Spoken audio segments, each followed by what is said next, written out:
দেশ মানুষ রক্ত দিয়ে স্বাধীন করেছে, তাদের মনে রাখা উচিত। আর এত উন্নত প্রতিষ্ঠান যেন নষ্ট নয় সেটাও তাদের বিবেচনা করা উচিত ছিল, যে তারা তো নিজেই ব্যবহার করবে।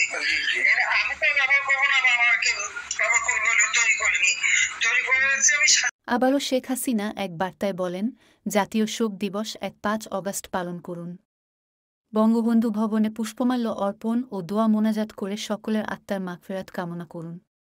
মহান আল্লাহ রাব্বুল আলামিন বাংলাদেশের মানুষের মঙ্গল করুন। বার্তাটি জয় তার ভেরিফাইড ফেসবুক পেজে সরাসরি তার মায়ের নামে পোস্ট করেছেন, যেখানে বক্তব্য শেষ হওয়ার পর শেখ হাসিনার নাম লেখা হয়েছে। তাতে দেখা যাচ্ছে শেখ হাসিনা বলছেন, আন্দোলনের সময় সংঘটিত হত্যাকাণ্ড ও নাশকতার তদন্ত করে দৃষ্টান্তমূলক বিচার চান তিনি। উল্লেখ্য যে হাসিনা সরকারের বিরুদ্ধে লড়াই করা ছাত্র সংগঠনগুলো 15 অগাস্ট পালন না করার সিদ্ধান্ত নিয়েছে এবং তাদের সমর্থনে গঠন হওয়া অন্তর্বর্তী সরকার এবার জাতীয় শোক দিবসের সাধারণ ছুটি বাতিল করেছে।